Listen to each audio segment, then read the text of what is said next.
Hello les zappeurs, aujourd'hui un petit zap rattrapage pour revenir sur deux films, puisqu'on va parler du film original de 1994 très vite fait, et du film de 2024, il s'agit bien sûr de The Crow. Donc pour rappel, déjà on va mettre les bases, moi je ne suis pas du tout fan du film de 1994, j'ai découvert sur le tard, là il y a eu une remasterisation 4K, pardon, j'ai arrivé, du film qui est paru en steelbook, donc j'ai découvert à cette occasion-là, peut-être que si j'avais vu lorsque j'étais plus jeune, ça m'aurait plus marqué, mais en tout cas... en revoyant en 4K, j'ai trouvé le film assez marqué dans son époque. Je trouve que c'est un film qui a plutôt mal vieilli, qui a un côté clipesque aussi, et très honnêtement, sans la mort de Brandon Lee sur le tournage, et donc ce côté tragédie, je pense que le film n'aurait peut-être pas le même statut et la même aura qu'il a aujourd'hui, parce que très clairement, je le trouve pas fou. Donc, c'est vrai qu'après, ils ont annoncé en 2024 un remake de The Crow avec Bill Skarsgård dans le rôle titre. Beaucoup de gens avaient l'air de se déchaîner contre ce remake. Bon, moi personnellement, c'est vrai quand on touche à des œuvres que j'aime, je peux faire partie de ces gens-là aussi. Et donc je me suis dit, peut-être que c'est à tort ou à raison.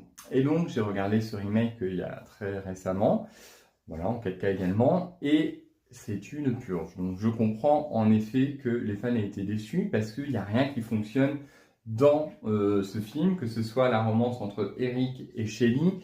Je trouve que dans le remake, en fait, ça fait vraiment artificiel. Déjà, le contexte de rencontre, leur histoire, etc.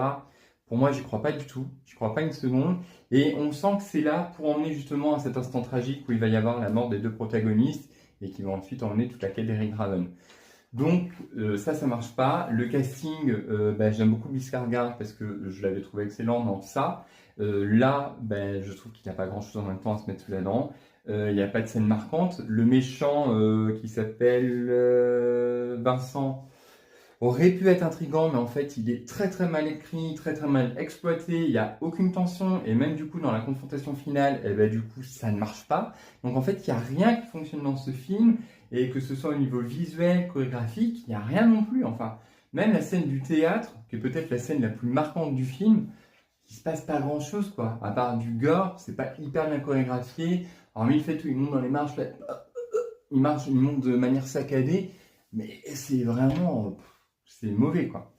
Donc voilà, pour moi ce zap rattrapage, que ce soit, alors The Crow 2024 c'est vraiment un AV, hein, pour moi c'est entre 0 et 5 sur 20. The Crow 1994, pour moi c'est un 8-10, donc c'est largement mieux, mais c'est pas non plus un film de fou.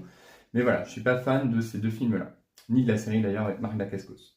Donc dis-moi en commentaire ce que tu as pensé de ces deux films. N'hésite pas à liker, commenter, partager. Je te dis à très bientôt. Bye.